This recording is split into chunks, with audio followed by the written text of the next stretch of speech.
여러분께서 가지고 계신 세상의 작동 논리에 대한 모든 기성관념을 마음속에서 완전히 지워버리는 것부터 요청하며 이 시대의 교조적인 지식들로 가득 찬 쓰레기통 뚜껑을 덮는 것으로부터 우리의 여정을 시작하겠습니다. 제가 들려드릴 이야기는 허무맹랑한 공상과학 예언이 아니라 세계 최고의 천재이자 가장 광기 어린 기업가인 일론 머스크가 직접 설계한 생존과 부에 관한 궁극의 시나리오입니다. 머스크는 한국을 향해 전 세계의 등골을 서늘하게 할 저주를 내뱉으며 한국이 인구 붕괴로 인해 지구상에서 사라지는 첫 번째 국가가 될 것이라고 단언했습니다. 그러나 이러한 절망적인 논조의 이면에서 그는 자신의 비즈니스 제국 전체의 명성과 판돈을 걸고 한국이 이른바 돈의 감옥이라는 철창을 부수고 무한한 풍요로 나아가는 전 세계 첫 번째 국가가 될 것이라고 선언했습니다. 멸망의 시면과 정점의 영광이라는 이 극단적인 두 예언은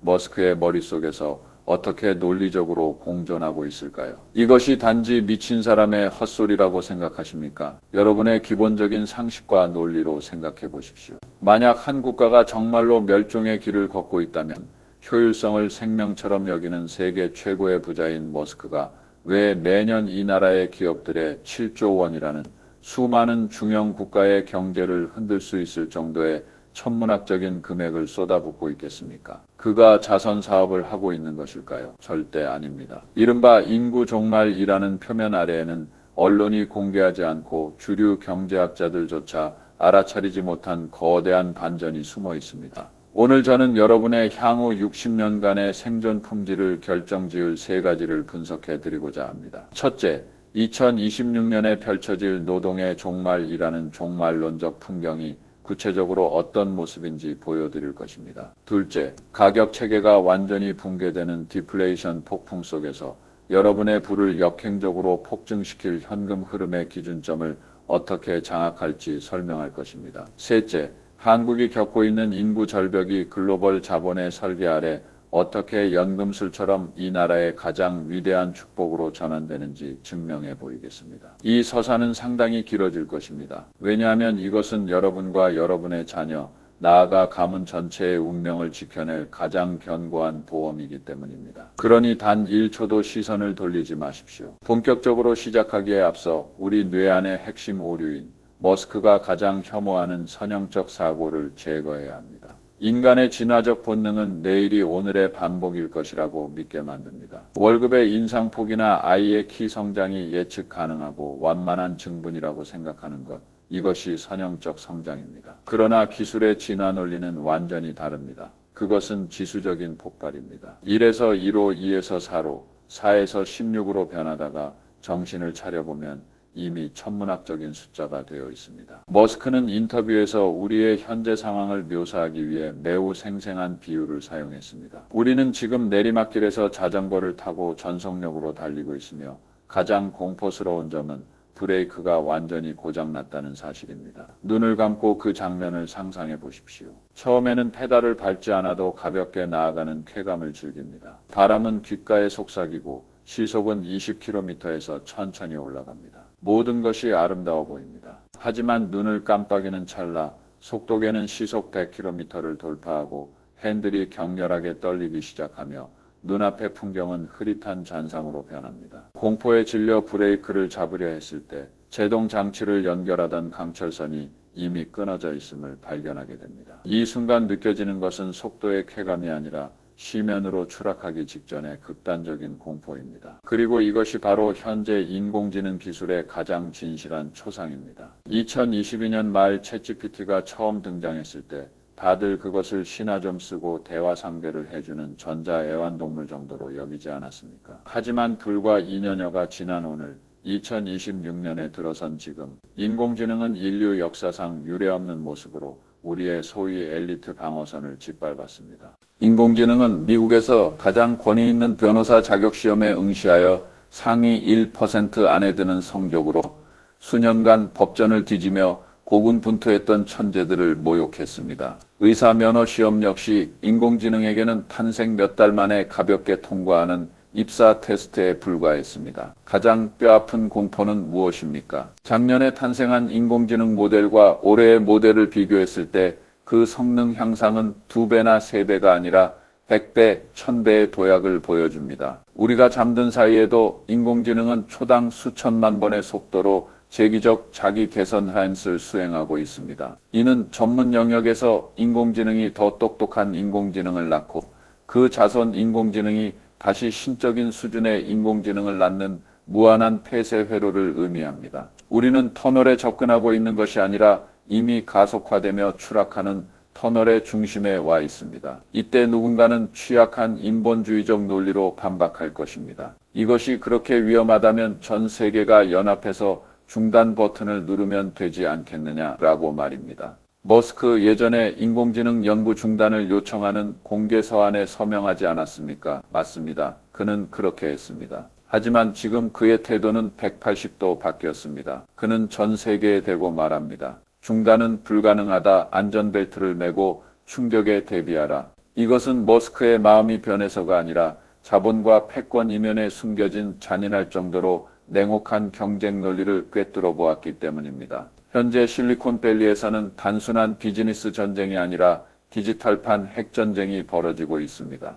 만약 구글이 도덕적 안전을 이유로 속도를 늦추겠다라고 말한다면 마이크로소프트와 오픈 AI는 순식간에 구글을 찢어발기고 모든 시장 점유율을 집어삼킬 것입니다. 미국 기업이 조금이라도 머뭇거리면 동방의 거대 기업들이 더 공격적인 알고리즘으로 정상을 차지하려 할 것입니다. 이것은 기업의 생사를 넘어 국가 패권의 교체와 직결된 문제이기에 어떤 국가 정부도 잠재적 위험 때문에 스스로 무공을 패하며 미래의 고지를 남에게 넘겨주지 않을 것입니다.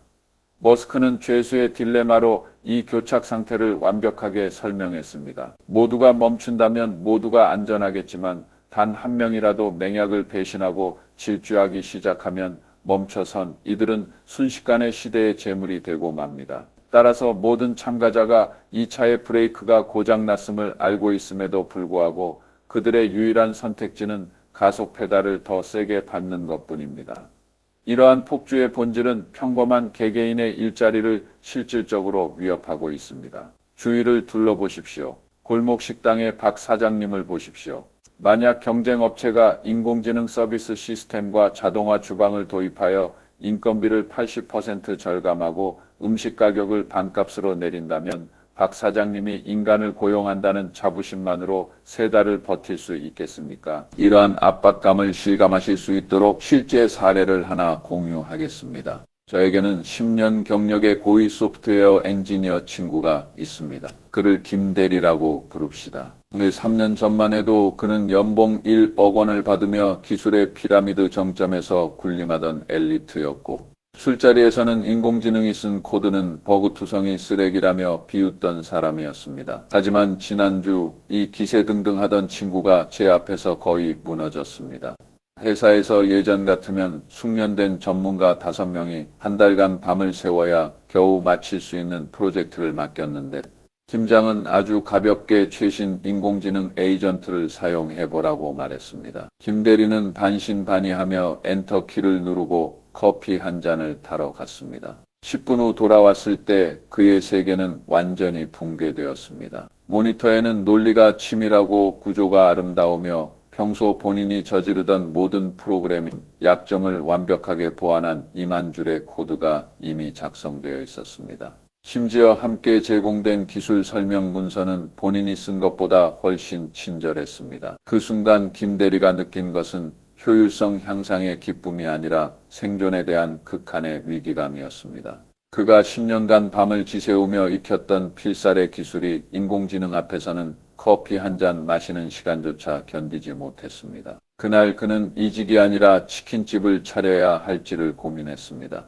여러분, 이것은 결코 김대리 한 사람의 비극이 아닙니다. 10년 경력의 엘리트조차 이토록 무력하다면 이제 막 사회에 발을 내딛거나 학교에서 공부하고 있는 우리 자녀들의 미래는 어디에 있겠습니까? 머스크는 인류가 지금 인공지능이라는 거대한 해일 앞에 서 있다고 단언했습니다. 비극적인 점은 대다수의 사람들이 해일이 오고 있다는 사실조차 모른 채 해변에서 한가로이 조개를 줍고 있다는 사실입니다.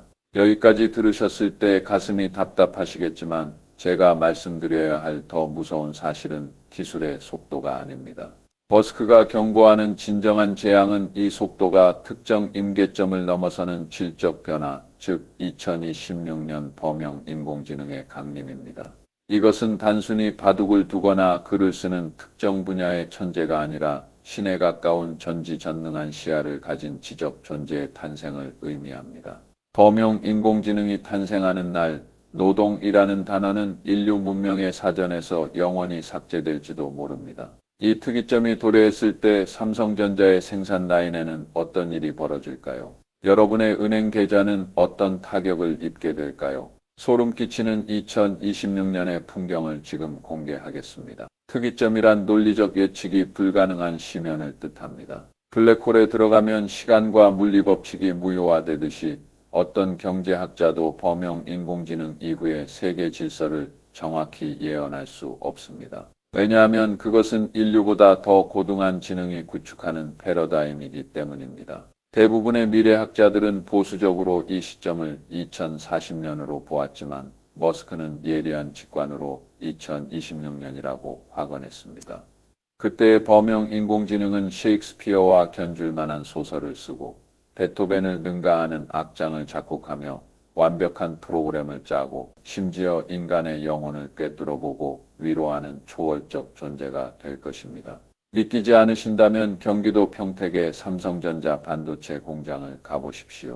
축구장 100개를 합친 규모의 거대한 건축물이지만 내부로 들어가면 소름 돋을 정도고 정적만이 흐릅니다. 인간 노동자의 모습은 거의 보이지 않고 수만 대의 로봇만이 천장과 바닥에서 교양국처럼 정밀하게 협업하고 있습니다. 인간은 그곳에서 이미 생산자가 아닌 미미한 관찰자로 퇴화했습니다. 그리고 머스크는 이러한 생산 패러다임이 조만간 옵티머스라는 휴머노이드 로봇을 통해 여러분 집 앞의 편의점, 식당, 그리고 모든 사무실로 확산될 것이라고 말합니다. 키 173cm, 몸무게 73kg으로 성인 남성과 유사한 체격을 가진 이 로봇은 2027년부터 2만 달러라는 가격으로 양산될 예정입니다. 2만 달러가 어느 정도의 가치입니까? 한국의 편의점 아르바이트생 한 명의 1년 최저임금에도 못 미치는 수준입니다. 하지만 로봇은 4대 보험도 주유 수당도 필요 없으며 담배를 피우지도 연차를 내지도 않고 24시간 내내 작동하며 수명은 10년에 달합니다. 사장이라면 어떤 선택을 하겠습니까? 인간이 서비스나 진열에서 더 따뜻함이 있다고 말할 수도 있겠지만 범용 인공지능의 두뇌를 장착한 로봇은 손님의 미세한 표정을 즉각 읽어 정서적 가치를 제공하고 돌발 상황을 초당 속도로 처리합니다. 냉혹한 자본주의의 계산법 아래에서 인간 노동력은 이 순간 완패했습니다. 이것이 바로 머스크가 말하는 내년 한계 노동 비용이 0에 수렴하는 시대입니다. 그런데 전 세계적인 격변 속에서 매우 기묘한 일이 벌어지고 있습니다. 머스크가 곧 멸망할 것이라고 예언한 대한민국이 역설적으로 전 세계에서 가장 미친 듯이 가장 절박하게 로봇 혁명을 수용하는 국가가 되었다는 사실입니다. 이유는 간단합니다. 이 나라에는 이제 사람이 없기 때문입니다. 합계 출산율 0.68이라는 수치는 인류 문명사에서 유례없는 자살적 데이터입니다. 그러나 이것이 바로 머스크 예언의 논리적 지지대입니다. 사람이 없기에 한국은 스스로를 거대한 실험실로 만들 수밖에 없습니다. 서울 외곽의 빵집 주인인 김노인이 아르바이트생을 구하지 못해 울며 겨자 먹기로 로봇팔을 도입했을 때 그는 자신이 인류 진화의 최전선에 서 있다는 사실을 몰랐을 것입니다. 과거에 김 사장님은 5명을 고용해야 했고 인건비가 모든 이윤을 집어삼켰습니다. 이제 로봇이 반죽하고 로봇이 빵을 구우며 키오스크가 결제합니다. 김 사장님은 그저 뒷짐을 지고 순찰만 돌면 되며 매달 운영 비용은 500만 원에서 50만 원 미만의 전기세와 할부금으로 급감했습니다. 이는 전 세계를 놀라게 한 통계 결과로 이어졌습니다. 한국의 로봇 밀도는 전 세계 1위이며 노동자 10,000명당 로봇 수는 1,000대를 넘어서 미국, 독일, 일본의 수배에 달합니다. 한국은 로봇 강국이 되고 싶어서가 아니라 황무지 같은 인구 사막에서 살아남기 위해 세계에서 가장 자동화된 미래의 모델하우스로 강제 진화한 것입니다. 머스크의 교활한 비즈니스 본능은 이 점을 포착했습니다. 그는 생각했습니다. 만약 내 옵티머스 로봇을 대규모로 스트레스 테스트한다면 어디가 최적일까? 미국에는 노동조합의 저항이 있고 유럽에는 촘촘한 규제가 있지만 기계가 인간을 대체하기를 간절히 원하며 최고의 제조 유전자를 가진 한국은 신이 그를 위해 준비한 시험장과 같습니다. 여러분, 눈을 크게 뜨고 보십시오. 테슬라라는 껍데기에는 미국의 상표가 붙어 있지만 그 내부에서 요동치는 심장과 생각하는 두뇌는 상당 부분 한국산입니다. 머스크가 매년 한국 기업에 7조 원을 지불하는 것은 한국을 사랑해서가 아니라 한국이 그의 화성 제국으로 가는 통로이자 테슬라 패권을 유지하기 위한 절대적인 병참 기지이기 때문입니다. 7조 원의 명세서를 뜯어봅시다. 우선 배터리입니다. 테슬라는 모든 것을 직접 하려 했으나 수율이라는 벽에 부딪혔고 머스크는 LG 에너지 솔루션 같은 한국의 거인만이 자신을 구할 수 있음을 깨달았습니다. 다음은 자율주행용 완전 자율주행 칩입니다. 이런 고도의 정밀 제조를 위해 머스크는 삼성전자의 테일러 공장에 전용 생산 라인을 가동했습니다. 또한 인공지능 서버의 필수적인 고대 역폭 메모리는 SK 하이닉스가 머스크의 xAI 기업의 거의 유일한 생명줄입니다. 심지어 스페이스X의 해상 로켓 발사대조차 한국의 3대 조선사만이 건조할 능력이 있습니다. 머스크와 한국 대기업의 이러한 혈맹 관계는 그가 한국의 붕괴를 좌시하지 않을 것임을 의미합니다. 그는 한국의 로봇을 가득 채울 것입니다. 설령 이 나라의 인구가 사라지더라도 기술을 통해 이 국가 기계가 계속 돌아가게 만들 것입니다. 왜냐하면 이곳이 그의 꿈을 지탱하는 기반이기 때문입니다.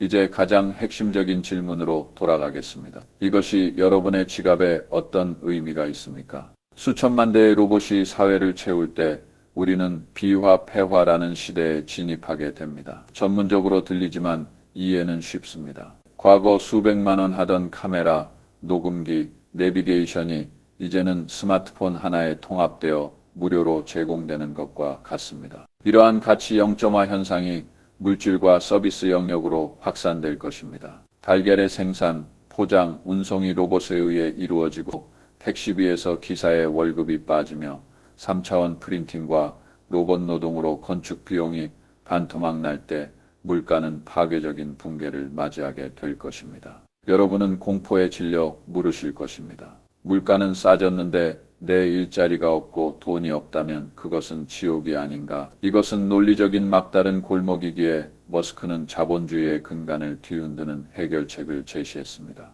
바로 보편적 고소득입니다. 이것은 겨우 입에 풀칠하는 기본소득이 아니라 여러분을 주식회사 대한민국의 주주로 만드는 개념입니다. 국가의 모든 생산 공정을 로봇이 장악했을 때 정부는 고액의 로봇세를 징수할 것이고 기계 노동에서 추출된 이윤은 배당금의 형태로 모든 국민에게 지급될 것입니다. 그 세상에서 여러분의 매달 고정 배당금은 300만 원일 수 있지만 물가 붕괴로 인해 짜장면 한 그릇은 500원이 되어 있을 것입니다. 여러분의 체감 소득은 순식간에 1000만 원 이상으로 치솟을 것이며 인류는 고된 육체적, 정신적 노동으로부터 완전히 해방될 것입니다. 그렇다면 생계 걱정이 없어진 인류는 무엇을 해야 할까요? 머스크가 제시하는 비전은 더 오래 살고 더 깊게 즐기는 것입니다. 뉴럴링크의 뇌 컴퓨터 인터페이스와 첨단 바이오 기술을 통해 인류의 수명은 150세를 가볍게 넘길 것입니다.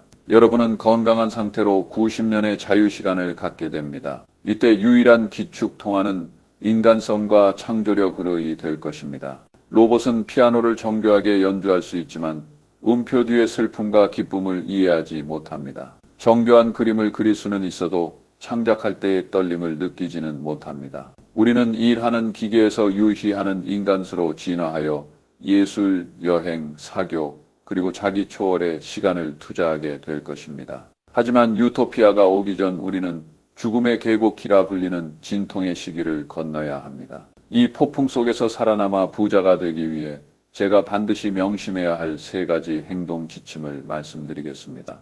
첫째, 지금 당장 여러분의 인공지능 소양을 기르십시오. 코딩을 배우려 하지 마십시오. 그런 일은 인공지능이 합니다. 여러분은 인공지능에게 명령을 내리는 고도의 발령자가 되는 법을 배워야 합니다. 어떻게 인공지능 에이전트를 부려 가치를 창출할지 공부하십시오. 이 시대에는 인공지능을 부리는 자가 규칙의 제정자가 될 것이며 인공지능과 몸싸움을 벌이려는 자는 시대의 먼지로 사라질 것입니다. 둘째, 반드시 생산수단을 소유하십시오. 은행에 돈을 쌓아두는 것에 매몰되지 마십시오. 디플레이션 시대에는 화폐 자체의 정의가 변하기 때문입니다. 로봇을 만들고 핵심 알고리즘을 보유하며 미래 에너지를 생산하는 기업의 지분을 확보해야 합니다. 글로벌 기술 거인의 지수 펀드에 적립식 투자를 하든 머스크 공급망의 핵심에 있는 한국의 우량주를 선점하든 로봇 노동의 결실을 공유할 수 있는 배당 파이프라인을 구축해야만 합니다. 셋째, 극한의 적응력을 영혼의 방패로 삼으십시오. 여러분이 가진 소위 전문가의 자존심을 버리십시오. 의사든 변호사든 회계사든 한때 철밥통이라 불렸던 직업들도 범용 인공지능 앞에서는 순식간에 와해될 수 있습니다. 언제든 모든 것을 비우고 새로운 도구를 받아들일 준비가 된 유연한 태도, 그것이 난세에서 영웅으로 진화할 수 있는 유일한 경로입니다. 이야기를 시작하며 상식을 쓰레기통에 버리라고 말씀드렸습니다. 이제 그 쓰레기통을 다시 한번 보십시오.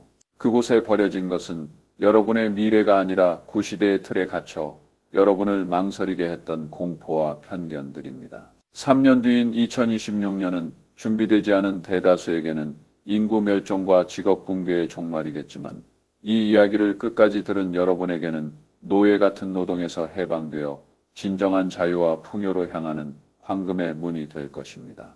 머스크의 말들은 결코 위협이 아니라 선구자들에게 건네는 초대장입니다. 대한민국이 앞장서고 머스크가 직접 연출하는 이 미래 시나리오에서 여러분이 파도를 제대로 탄다면 인공지능은 재앙이 아니라 인생 최대의 축복이 될 것입니다. 저는 여러분의 노년이 폐허 속 방황이 아니라 기술의 은혜 속에서 인간 본연의 황금빛 영광을 누리는 시간이 되기를 진심으로 바랍니다. 오늘 이 말씀이 여러분의 미래 지도 위에서 작은 좌표가 될 수 있다면 그것이 제 존재의 가장 큰 의미일 것입니다.